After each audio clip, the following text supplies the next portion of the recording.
Have you ever noticed rents increasing around you?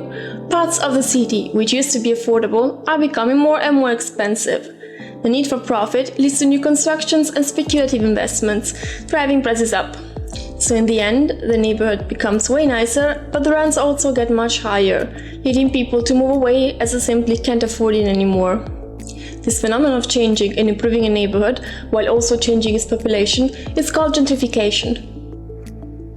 One of the fastest gentrifying cities in the US is Seattle.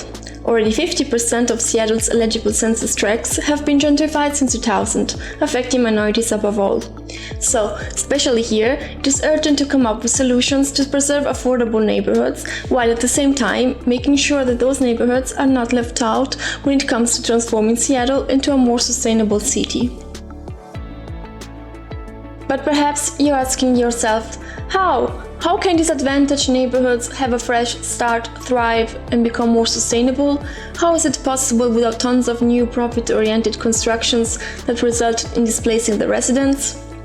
I am part of a group of 6 master's degree students in spatial planning, and we did ask ourselves the same question. Our experimental lab is the Westwood Highland Park neighborhood in Seattle. This is one of the city's few neighborhoods that has not been gentrified yet, with affordable rents and a multi-ethnic population. However, it is also one of the most disadvantaged neighborhoods and definitely lacks quality of life. Run-down and vacant buildings, vast streetscapes, and parking lots as far as the eye can see.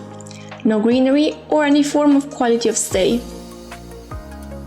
From this starting point, we created a plan based on 2 guiding principles as a key to a sustainable neighborhood spared from gentrification.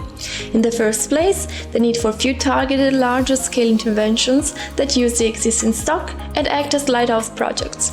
Those should focus on the interests and needs of the local community rather than on the greatest profit. In the second place, many low-cost and small-scale measures distributed throughout the neighborhood. So, if you're now wondering how to realize its premises in practice, watch and listen carefully. Vacant or unused buildings and plots will be revitalized and used as community spaces, some of which will offer creative workspace where people can gather to create, invent and learn. The management will be non-profit oriented, run by local organizations in cooperation with residents. This will upgrade the neighborhood, increase sustainable thinking and bring residents together by offering spaces where people of all social classes can connect. Community spaces will be complemented with low-cost, small-scale interventions such as public furniture, pocket parks, and public space for festivities. Those will be strategically placed throughout the area and connected by green connections as well as bicycle paths.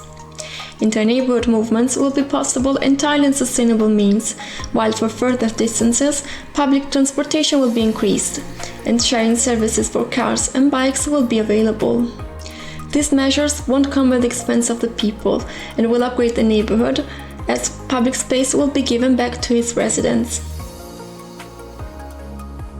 Our proposed interventions for the development of the neighborhood are inclusive, resident-oriented, and can be applied in other cities.